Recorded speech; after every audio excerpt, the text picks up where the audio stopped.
Les saludo en el nombre de nuestro Señor Jesucristo. Quiero darles la bienvenida a esta que es nuestra 15ª lección o 15ª lección de la introducción a la teología evangélica. Estamos ya en nuestra 4ª sección, que es la labor teológica. Esta se refiere a lo que hay que hacer, realizar y llevar a cabo en la teología. Y bueno, la lección número 15 se titula El estudio. Y vamos a continuar. Este ya es el segundo tema de nuestro cuarto bloque. El primer tema que abordamos, ustedes han de recordar, tiene que ver con la oración. Y hablamos sobre que la oración es la primera tarea que realiza el teólogo. Y su segunda tarea es el estudio. En la oración, la labor teológica es el movimiento interior y espiritual de un hombre, el movimiento dirigido en sentido vertical, desde abajo hacia arriba. En el estudio, ese movimiento se realiza externamente y transcurre en sentido horizontal. El estudio es también un movimiento intelectual, psíquico y físico, por no hablar de un movimiento que tiene que ver con el ámbito carnal. Y vamos a abordar con mayor profundidad este asunto acerca del estudio. Decíamos ya en la introducción de la clase anterior que normalmente cuando uno habla de teología, parece que la teología está circunscrita de manera privilegiada hacia el estudio. Y ustedes se darán cuenta que, bueno, aquí la propuesta es que el estudio sea el segundo orden después de la oración. Vamos a ver por qué. Vamos a ver varias razones, pero sobre todo vamos a hablar sobre lo que es el estudio y sus implicaciones. Muy bien. Entonces, en esta faceta del estudio, el movimiento, en la oración el movimiento era vertical, ¿verdad? Del hombre hacia arriba, en sentido vertical, pero ahora es en sentido horizontal, pero no en el sentido de una persona que se mueve hacia otra persona, sino en el plano meramente horizontal, que tiene que ver con la posición humana, la posición nuestra, y que incluso puede caer en una actitud carnal. La labor teológica no puede realizarse sino en la unidad indisoluble de la oración y del estudio. La oración sin el estudio estará vacía, y el estudio sin la oración permanecerá ciego. Esto es algo que, como decíamos, tiene que ser un círculo en el que va y viene la acción. La oración, es cierto, sin el estudio está vacía. ¿Por qué está vacía? Porque no tiene la oración, no tendría contenido. Y el estudio sin la oración permanecería ciego. ¿Por qué? Porque si nosotros oramos, pero dejamos perdemos esa relación personal con Dios, entonces sencillamente el estudio no tendría objeto, no tendría a nadie, sería como estudiar una cosa, y entonces sería un estudio ciego. ¿Cómo podemos hablar de Dios o estudiar acerca de Dios si Dios no está presente? Y ese sería el asunto. En el sentido que aquí nos interesa el estudio, es un empeño activo del hombre que debe llevarse a cabo con seriedad, celo y diligencia. Se trata de una tarea intelectual definida, asignada al teólogo y a otras personas. El estudio exige una participación humana llevada a cabo vigorosamente por el impulso del hombre, por su libre inclinación y por su deseo de realizar la tarea fijada. Quiero hacer una diferenciación porque cuando hablamos aquí de estudio, estamos hablando de esta tarea humana que se interesa, que tiene un empeño activo. Aquí tiene una participación muy activa el hombre. No tiene que ver tanto con el escuchar la palabra, que sería más una cuestión devocional, que tendría que ver más con la piedad del creyente. No se trata del estudio como un análisis para extraer la palabra, como si nosotros tuviéramos la técnica, como si nosotros los seres humanos pudiéramos contar con un recurso como quien tiene un tirabuzón, ¿verdad?, para sacar, para extraer. Por si caemos en esa actitud de que entonces el estudio de la Biblia es lo único, o esa llamada exégesis es el único modo, la única manera de acceder a la palabra de Dios y tener encuentro con ella, entonces estaríamos diciendo una gran mentira. El ser humano se ha encontrado con la palabra de Dios, más bien la palabra de Dios ha encontrado al ser humano a lo largo de un gran tiempo en la historia, desde que Dios se ha revelado hasta nuestros días. Y no ha sido la exégesis el elemento principal para este encuentro. No ha sido la exégesis. Dios no ha dependido del estudio profundo de la Escritura para que entonces se escuche su voz o se haga escuchar su voz. No ha dependido, pero sí ha utilizado este estudio. Y este estudio ha servido de mucho también a la Iglesia como una herramienta que es útil para verificar la verdad. Para eso es el estudio. Bueno, en la siguiente clase que vamos a hablar sobre el servicio y cómo el teólogo es un ministro al servicio de la palabra, vamos a comprender un poco más esto. Pero por ahora, en el sentido que nos interesa en esta lección, es el estudio como un empeño activo del hombre que debe llevarse a cabo con seriedad. Claro, nos vamos a detener en cada una de estas palabras. Celo y diligencia. Se trata de una tarea intelectual definida, asignada al teólogo y a otras personas.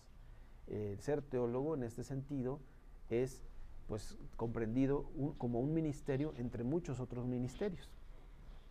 La Iglesia está llena de ministerios y en este caso el ser un teólogo tendría que ser uno de esos ministerios. Bueno, vamos a hablar más del ministerio como tal en el tema del servicio, que es el siguiente tema que nos va a ocupar, pero aquí, antes de llegar a esa situación en la que el teólogo es un siervo, es alguien que sirve, antes de hablar de ese servicio, tendríamos que hablar del recurso que utiliza el teólogo y que tiene a su alcance para realizar ese servicio. Y ese recurso se llama estudio. De eso es de lo que vamos a hablar. Bueno, en primer lugar, el estudio teológico y el impulso que lo lleva adelante no son fases transitorias de la vida. La forma que este estudio adopte podrán y deberá cambiar ligeramente con el tiempo, pero el teólogo, si quiere ser realmente un estudioso de teología, seguirá siéndolo incluso hasta la muerte. Entonces, algo que necesitamos entender es que un teólogo, una persona como estudioso de teología, todas las personas hacemos teología. Vamos a hablar de los creyentes. En la iglesia, todos los creyentes, todos, en un nivel, en un grado mínimo, máximo, bueno, adecuado, no adecuado, hacemos teología. Pero a alguien se le ha encargado la labor de guiar todo ese trabajo de reflexión teológica y verificar que tenga fundamentos, que tenga los elementos de soporte y que se dedique precisamente a estar verificando. Y cuando hablo de verificación, estoy hablando de tener como parámetro la verdad, como meta la verdad de esta palabra, de esta reflexión. Entonces alguien tiene que especializarse en este trabajo. Y esta especialización, si se le puede llamar así especialización, porque se concentra en esa tarea y va tomando habilidades y va desarrollando conceptos y va creando herramientas y aprende a utilizarlas. Bueno, esta labor es una labor para alguien en particular y ese es el teólogo.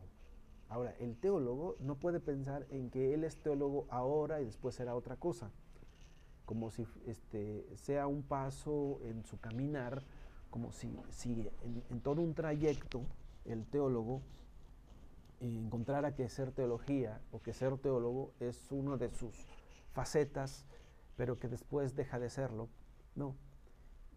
El teólogo, si es que realmente quiere ser un teólogo como tal, un estudioso de teología, tendrá que morir siendo teólogo, aún hasta su muerte, porque es un ministerio dentro de la iglesia. Y ese ser estudioso de teología debe de implicarnos como una tarea que es para siempre, digamos, para toda la vida. En segundo lugar, no se estudia teología simplemente para aprobar un examen. conseguir el puesto de, aquí, bueno, como está ese es un extracto de un libro, como hablaríamos más bien de un pastor, ¿verdad? Como puesto de un pastor en una iglesia, o como un maestro con grado académico, ¿verdad? Si lo entendemos debidamente. Un examen es una conversación amistosa entre estudiosos ya mayores de teología y estudiosos más jóvenes acerca de determinados temas que son de interés común. Entonces, el teólogo no lo hace, no estudia solamente para aprobar un examen, ¿verdad? Ese es el segundo lugar. Entonces, el teólogo no es un alumno que va a presentar un examen ante alguien que sabe más. El teólogo estudia y hace teología porque tiene un compromiso con la iglesia. Ahora, vamos a ver que el estudio teológico es el contacto, ya sea directo o a través de publicaciones, y la coexistencia significativa de los discípulos con sus maestros, maestros que por su parte fueron discípulos de sus propios maestros. Entonces, la teología no solamente se ubica como una tarea que es para toda la vida, sino que además el teólogo se ubica dentro de una sucesión o de una línea de personajes que se han dedicado a este oficio, que se han dedicado a este ministerio dentro del ambiente de la iglesia, y tanto él, el teólogo, se alimenta del trabajo que otros ya han hecho, se sustenta en él, se fortalece y incluso se inicia y se alimenta de él, ¿verdad? Y entonces en la teología se debe dar esta coexistencia significativa de los discípulos con los maestros, ¿verdad? Y entender que estos maestros por su parte también fueron discípulos de otros maestros. Entonces aquí hay una línea y el teólogo se va a ubicar dentro de esta línea de sucesos. Entonces el estudio teológico tiene que dividirse en dos partes. Bueno, primero, aquí me brinqué de un tema a otro sin previo aviso. Después de hablar de esta línea, entonces ahora pasemos al estudio como tal. Y el estudio teológico tiene que dividirse en dos partes. La primera parte la vamos a denominar el diálogo principal y la segunda parte la vamos a denominar diálogo secundario. El diálogo principal es, en el diálogo principal, el estudioso, sea joven o viejo, al igual que los estudiosos que le precedieron, tienen que indagar directamente lo que los profetas del Antiguo Testamento y los apóstoles del Nuevo Testamento dijeron al mundo, a la comunidad actual y a él mismo como miembro que es de la comunidad. En otras palabras, es una inmersión directamente en la palabra de Dios. El teólogo va a establecer primero un diálogo directo, principal, con los personajes, con los autores, con los escritores, con los transmisores del texto bíblico. Ese es su primer contacto, su primer diálogo. Pero por otro lado, hay un diálogo secundario del cual hablábamos, y este diálogo secundario, ahí en ese diálogo, el estudioso debe aceptar que le den indirectamente las necesarias directrices y advertencias para el camino hacia la respuesta que él busca. Tales instrucciones secundarias se reciben de los teólogos del pasado remoto, del pasado reciente y de los inmediatos predecesores. O sea, el primer diálogo se establece directamente con los apóstoles y con los profetas de la Biblia, pero el teólogo no puede hacer solamente ese diálogo sin tomar en cuenta un segundo diálogo. Es como si nos situáramos en una mesa redonda que tiene como centro de estudio la Biblia, y entonces el teólogo, al estar estudiando, está teniendo un diálogo directo con los profetas, con los apóstoles, ahí en el texto bíblico, pero en ese diálogo él está escuchando al mismo tiempo el diálogo que han tenido los demás o que están teniendo los demás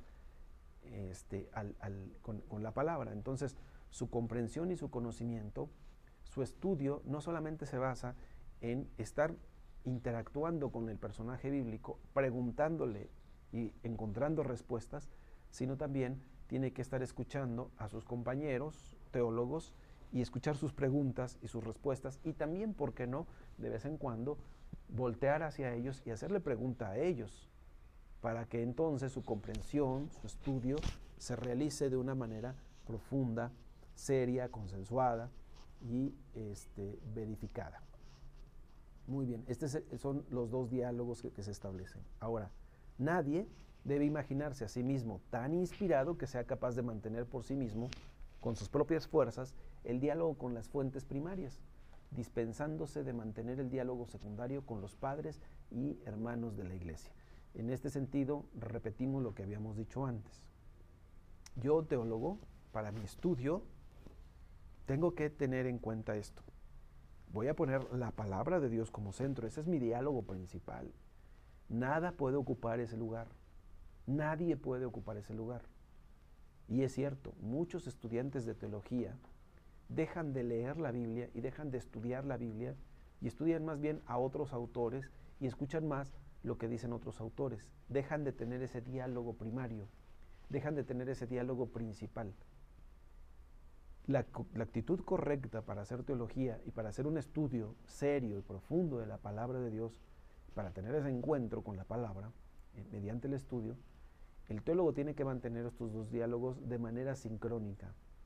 Por una parte, él tiene que ir directamente al texto bíblico y preguntarle, como si yo pudiera hacer una interacción con Abraham, con Moisés, con Pablo, con quien sea el autor, y estar preguntando y estar buscando, indagando para que me dé respuestas, pero en ese proceso considero también en los diálogos que ese mismo texto ha tenido con otros teólogos, y voy escuchando lo que aquellos otros dialogan y voy preguntándoles también a ellos, pero ese segundo diálogo se hace siempre con la mirada o con la meta de enriquecer este primer diálogo que se tiene con el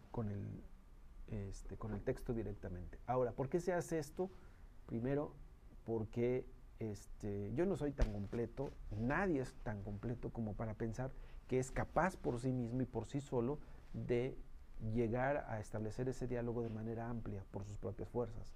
Sería un diálogo muy pobre, sería un ir y venir muy estrecho, muy raquítico, muy simple, porque es solamente una dirección.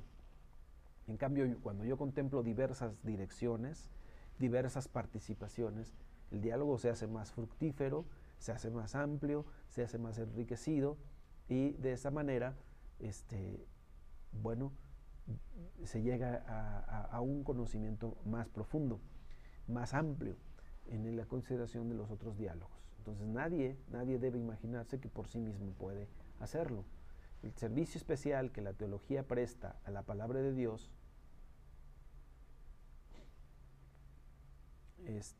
debe distinguirse, no obstante, de otras acciones por las cuales la comunidad sirve a su Señor.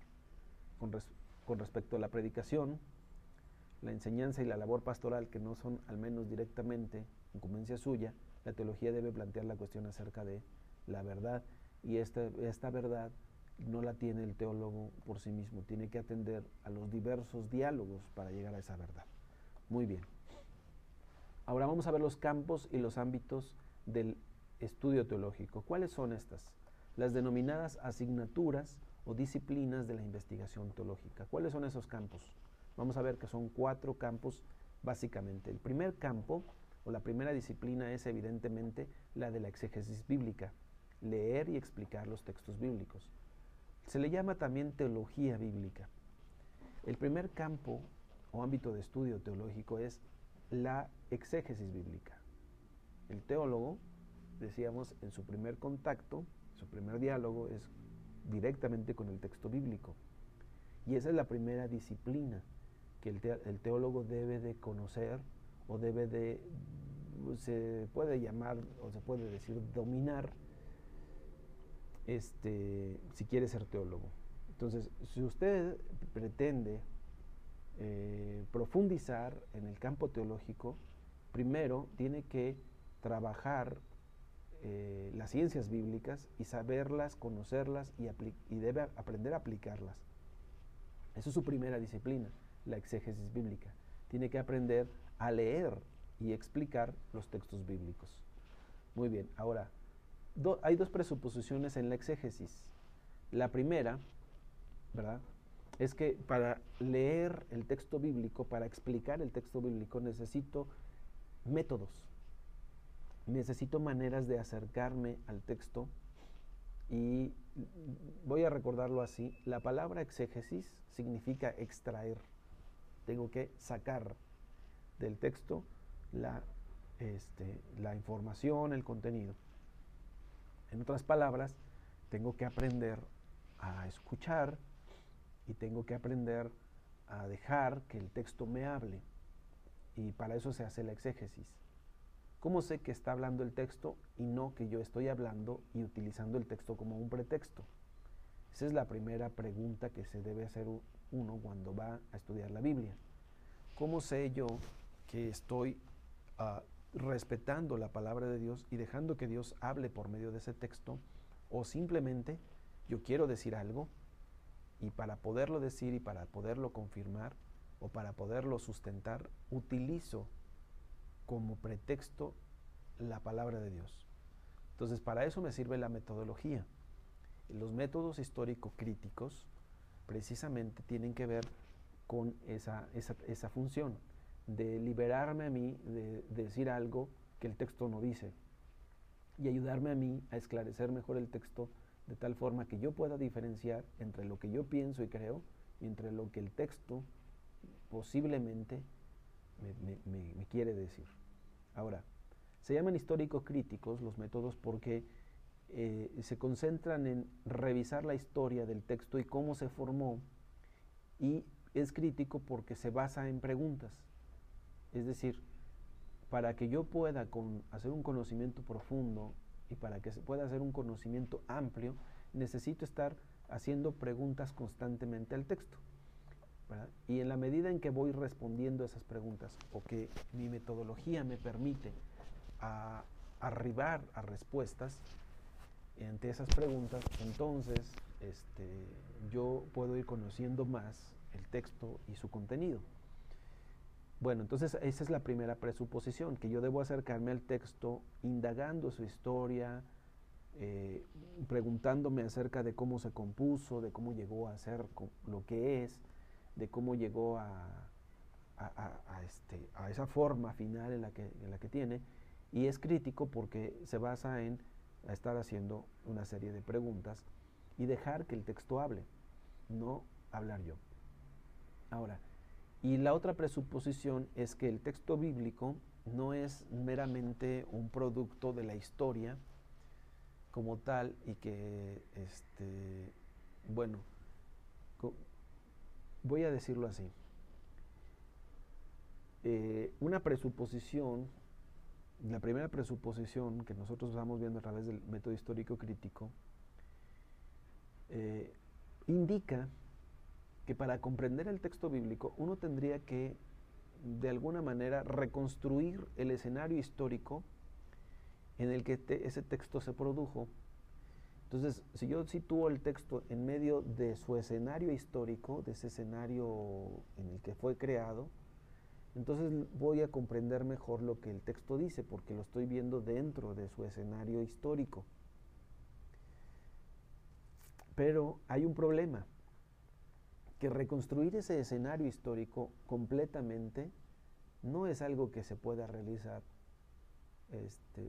Es una aspiración o es una ideología que solamente en la idea es posible, pero que en la realidad no.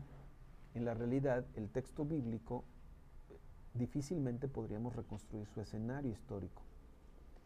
Y meternos ahí en ese escenario histórico, reconstruir ese escenario y ponernos como si nosotros fuéramos una de las personas que vivió ese momento y que recibió ese texto en ese momento, sería sumamente complicado. Diríamos en algunos casos casi imposible, por varias razones. Entonces hay otra manera de acercarnos.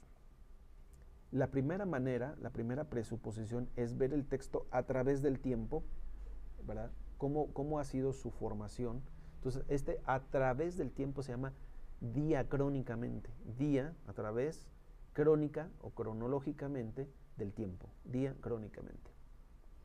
El segundo acercamiento, que es otra presuposición, es que el texto también tiene que ser abordado de forma sincrónica. Es decir, sin preguntarnos cómo fue su formación, ni querernos meter allá en el panorama histórico, en el escenario histórico para poderlo comprender.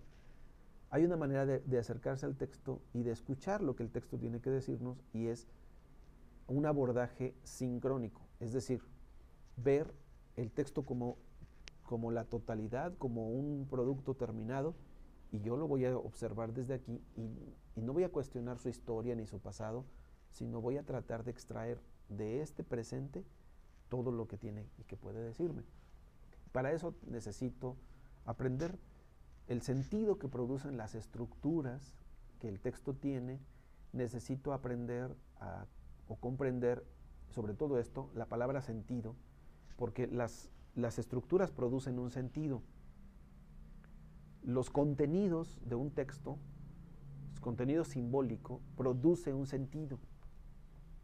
Entonces, el segundo acercamiento, que es el acercamiento diacrónico, se pregunta por el sentido que tiene el texto. Los seres humanos construimos o interpretamos la realidad en base a símbolos, y explicamos la realidad o expresamos la realidad a través de estructuras.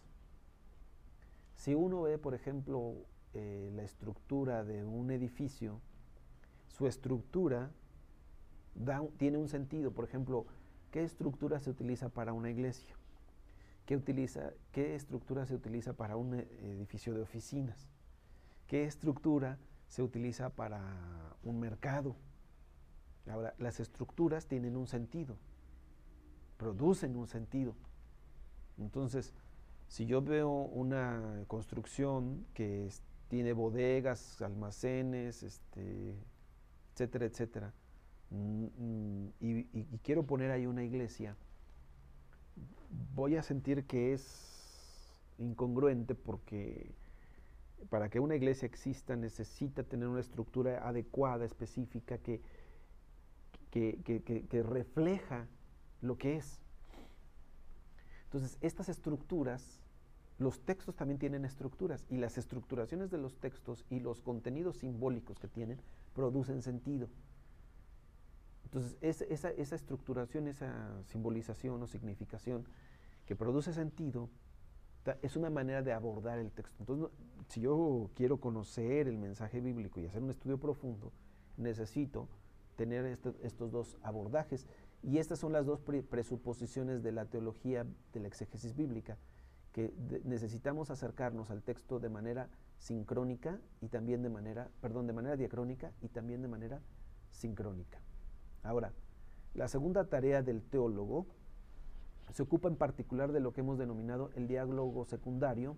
Ya hablamos del diálogo primario, en la exégesis, directamente con el texto, pero el diálogo secundario se trata de estudiar la historia de la Iglesia, su vida teórica y práctica, sus acciones, sus confesiones de fe y por lo tanto su teología.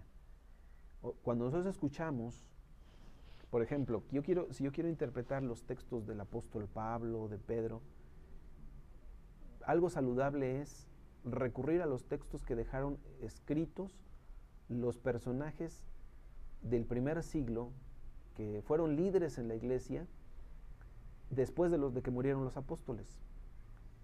Cuando los apóstoles murieron, hubo personajes que quedaron al frente de la Iglesia como líderes, ya sea como pastores, como encargados, como supervisores, y estos también generaron escritos que explican cómo era la Iglesia de aquella época y que explican de alguna manera cómo entendían ellos los textos bíblicos.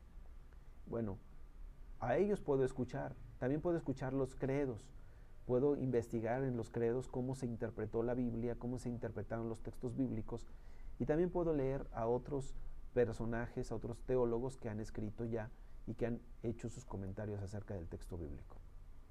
Entonces, ese es el segundo diálogo que debo de hacer dentro de lo que le llamamos la teología bíblica. Ahora, este segundo diálogo se le conoce también como teología dogmática. La teología dogmática es la que revisa precisamente este diálogo secundario, las confesiones de fe que se han venido dando a lo largo de la historia, desde el credo apostólico y los primeros credos que recitó la Iglesia, hasta los credos o las confesiones que se han generado en las diferentes denominaciones, en las diferentes iglesias, ¿verdad? Y sobre todo, bueno, en nuestro caso, en nuestra iglesia, que es nuestra confesión de fe o nuestro credo doctrinal, para que, bueno, en función de escuchar a estos diálogos, de ver cómo han evolucionado, cómo han cambiado, qué cambios han surgido, bueno, también es una manera de hacer teología, de hacer una reflexión, ¿sí? Y el tercer elemento, la tercera disciplina de la teología, es lo que se le ha llamado teología sistemática. También se le conoce como teología dogmática. La teología sistemática pretende establecer un sistema de ideas que se supone que están a lo largo de toda la Biblia y que pretende concentrar a partir de esos temas, a partir de esos ítems generales, englobantes, el conocimiento completo de la Biblia. Por ejemplo, un tema que la teología sistemática trata es el pecado. ¿Qué dice la Biblia acerca del pecado? Pero no vamos a hablar de qué dice el apóstol Juan o qué dice el Antiguo Testamento. No, la Biblia en general, así, en su totalidad, como un conjunto, ¿qué dice acerca del pecado? Este es un acercamiento sistemático. Y la sistemática lo que hace es establecer una serie de líneas, de temas, de contenidos, y los va abordando y establece un sistema de pensamiento, pero viendo la Biblia de manera global, completa. Bueno, esta teología sistemática también tiene una meta que es llegar a la comprensión de la ética cristiana, ¿verdad?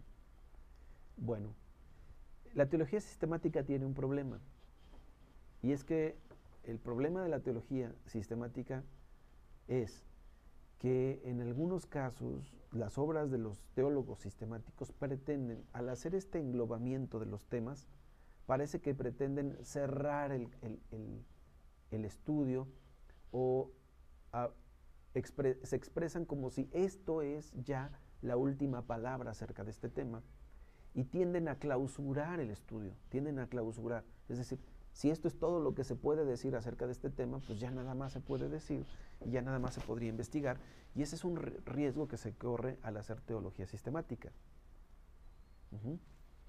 Bueno, entonces, la debida teología dogmática y la debida ética teológica no incluyen, ni concluyen, ni excluyen, sino que, como la exégesis bíblica y la historia eclesiástica, constituyen una ciencia que crea aperturas y que es ella misma abierta. Entonces, es válido hacer teología sistemática en tanto se considere que esta es una teología abierta.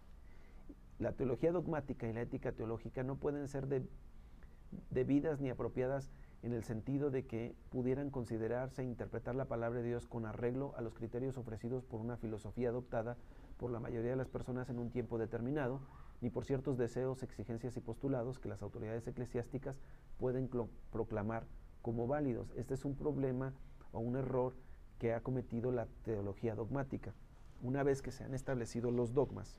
Por ejemplo, entre los primeros concilios de la antigüedad, el tema a debatir, o un principal tema a debatir, fue acerca de la divinidad de Cristo, la divinidad del Hijo.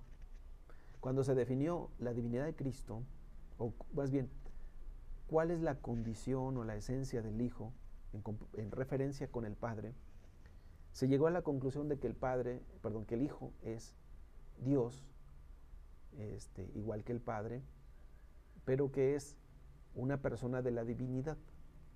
Entonces llegó a la conclusión de que hay una esencia, y esta esencia es compartida por el Padre y el Hijo. Entonces llegó una como tercera pregunta que entró así, sin mucha reflexión, y es, bueno, ¿y del Espíritu Santo qué podemos decir? Y históricamente, esto es comprobable, que la Iglesia llegó a la conclusión de la famosa doctrina trinitaria, sin llamarle Trinidad, sino a la declaración trinitaria, que es Dios en tres personas, Padre, Hijo y Espíritu Santo, son tres personas que comparten una misma esencia. ¿Por qué? Bueno, pues porque la Iglesia de la antigüedad llegó a esta conclusión. Si el Hijo es una persona que comparte la esencia con el Padre, la misma naturaleza, bueno, pues lo mismo nos da que puedan ser 3 o 4 o 5 o 20 personas. Si el Espíritu puede entrar en la misma explicación, pues ya lo metemos. Entonces quedó ahí metido sin que se hubiera hecho una conciencia profunda del asunto. Ya quedó dogmatizado, o sea, es decir, quedó establecido como una verdad que no puede ser contradicha. Y en el momento en que se establece una verdad que se supone que ya no puede ser contradicha, ya no existe la posibilidad de estudiarla, de analizarla, de refutarla, de ponerla en un examen diferente. Y ese es el riesgo de la teología dogmática. Ahora, la teología dogmática y la ética teológica no pueden ser debidas ni apropiadas en el sentido de que pudieran considerar o interpretar la palabra de Dios con arreglo a los criterios ofrecidos por una filosofía adoptada por la mayoría de las personas en un tiempo determinado, ni por los ciertos deseos, exigencias o postulados que las autoridades eclesiásticas puedan proclamar como válidos. Y ese es un peligro para los que quieren sistematizar, que lleguen a creer que se puede establecer ya con ello un dogma. Y finalmente llegamos a la cuarta disciplina de la teología, que también es conocida como teología práctica. La teología práctica, como su nombre lo indica, es teología en orden a la labor práctica que la comunidad, a la labor práctica de la comunidad, a la proclamación. La cuestión de la teología práctica es la de saber cómo se puede servir a la palabra de Dios por medio de palabras humanas. A esta palabra que ha sido percibida en el testimonio de la Biblia y de la historia eclesiástica y que ha sido considerada en su contemporánea autopresentación, ¿cómo se la podrá prestar al servicio por medio de la comunidad en beneficio del mundo que la rodea? Esta es la pregunta que determina o que dirige los esfuerzos de la teología práctica. Bueno, pues como lo dice su propio nombre, la teología práctica lo que estudia o lo que se pregunta es cómo puede la Iglesia responder a los desafíos contemporáneos y cómo puede hacer que la palabra de Dios se escuche como se escuchó antaño en nuestros días y que sea vigente para hoy, para nosotros. Entonces, el lenguaje teológico aprende su contenido por la exégesis y la teología dogmática y adquiere su forma por medio de las experiencias de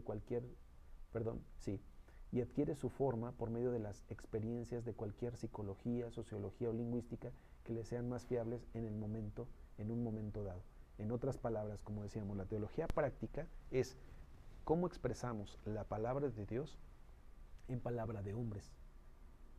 Porque tengo que hacer como una traducción, tenemos que hacer como una decodificación del mensaje bíblico, del mensaje que es palabra de Dios, que es mensaje de Dios, pero que para el tiempo en el que nos toca vivir y en el que nos toca proclamar, tiene que ser traducido en un lenguaje propio del hombre que va a escuchar, porque ese es su lenguaje. Para que se dé una comunicación adecuada, tiene que haber un código lingüístico similar. El emisor y el receptor tienen que confluir en un mismo código. Ahora, si el transmisor, que es el teólogo, quiere que el receptor, que es el hombre actual, el hombre contemporáneo, quiere que él escuche el mensaje de Dios, la palabra de Dios, no le puede hablar en términos de la teología misma, porque no la entiende, no es su código. El teólogo tiene que buscar un canal, un vehículo, un código que le sea común, para que entonces él pueda entender, pueda recibir. Entonces, el lenguaje teológico aprende su contenido por la exégesis de la teología dogmática. Aquí, ahora sí, ya sé qué decir. Tengo algo para decir, tengo una buena noticia que comunicar, tengo un mensaje que proclamar. Ahora, pero a esta gente que le quiero proclamar y le quiero anunciar, a estas personas a las que deseo llegar, tienen un lenguaje diferente al de la teología, tienen un lenguaje diferente al de la fe, tienen un lenguaje muy diferente de la experiencia de mi fe y de mi religión. ¿Qué tengo que hacer? No les puedo enseñar a ellos a hablar en mi lenguaje, sino que yo tengo que aprender a hablar en el lenguaje de ellos. Y en ese sentido, este conocimiento del hombre me lleva a mí a expresar el mensaje bíblico en un lenguaje comprensible al ser humano. Y para eso, para esa decodificación, para esa traducción, digámoslo así, para establecer un vehículo, un canal en donde podamos coincidir y se pueda dar la comunicación, el teólogo en ese sentido necesita conocer, bueno, necesita tener conocimientos de la psicología, de la sociología, de la lingüística, de la filosofía propia del momento, pero no porque el teólogo se convierta en filósofo o psicólogo o sociólogo o antropólogo o lingüista. El teólogo seguirá siendo teólogo. Lo único que va a hacer es aprender un lenguaje diferente para hablar en ese lenguaje. Como si yo, digámoslo así, recibo la revelación de parte de Dios en mi idioma, el español, pero tengo que comunicarle al chino el mismo mensaje. Entonces, ¿cómo le hago para que el chino me entienda? Bueno, pues tengo que no solamente traducirle, sino decodificarlo, porque la experiencia, la realidad, la cultura que él tiene es muy diferente a la mía. Y no bastan solo palabras.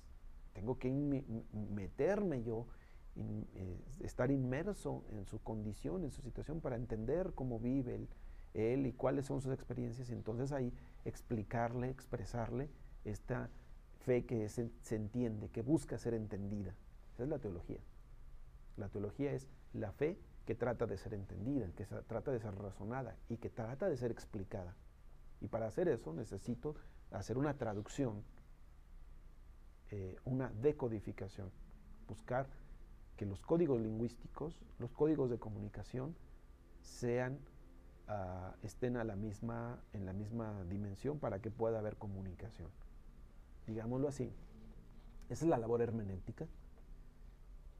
La hermenéutica es como la construcción de un puente que busca dos puntos de apoyo entre esta realidad y la otra. Entonces, para poder construir este puente necesito saber acá dónde me puedo apoyar y acá dónde me puedo apoyar, y apoyado en estos dos puntos, entonces los uno para que se encuentren, para que dialoguen, para que se besen, ¿verdad? Y se abracen. Entonces, para que la teología, el mensaje del Evangelio pueda alcanzar a mi cultura, a mi sociedad, necesito el estudio teológico. La teología práctica precisamente busca esos canales, trata de encontrar esos medios de comunicación, ¿verdad? Y para eso se auxilia de un trabajo o de una disciplina que se llama la hermenéutica. Muy bien, entonces esta construcción de puentes necesita hablar diferentes lenguajes. Muy bien, entonces ya así en el lenguaje de Canaán y a la vez en el lenguaje egipcio, babilónico, cualquier lenguaje coloquial, moderno, siempre toma la dirección del primero de estos dos hacia el segundo, porque ha de indicar a la palabra que procede de Dios y que se dirige al hombre, pero nunca pretende ser lo primero sin ser lo segundo, y menos aún pretende ser lo segundo sin ser lo primero, porque ha de contener ambos elementos. Lo que decíamos, el puente no puede apoyarse solamente en un punto, sino tendría que apoyarse en los dos, ¿no? Y con esto, la teología práctica se estudia para buscar y hallar, para aprender y practicar este lenguaje que es esencial para la proclamación de la comunidad en la predicación y en la enseñanza, en la adoración y en la evangelización. Para que la iglesia realice su misión, necesita aprender este lenguaje, y quien realiza este estudio, este análisis, esta incursión en los nuevos lenguajes es la teología práctica. En conclusión, tenemos 4 disciplinas teológicas: la teología bíblica, la teología eclesiástica, la teología sistemática, y finalmente la teología práctica. Ser teólogo evangélico comienza con la oración, pero continúa con el estudio. Y el teólogo evangélico tiene que ser alguien que estudie. ¿Y qué tiene que estudiar? Bueno, primero, para su estudio necesita establecer 2 diálogos. Uno, directamente con la palabra de Dios, con los apóstoles y profetas. Y segundo, tiene que establecer un diálogo con el resto de la comunidad teológica, digámoslo así, con quienes mantiene un diálogo abierto de escuchar, de preguntar, de atender, con tal de comprender mejor ese texto. Ahora, todo esto lo realiza para llevar a cabo 4 disciplinas. Una que es realizar una teología bíblica que tiene que ver con la exégesis, una teología eclesial que tiene que ver con la historia de la iglesia, una teología sistemática que tiene que ver con el estudio de la dogmática y una teología práctica que tiene que ver con la labor hermenéutica y con la predicación de la palabra de Dios.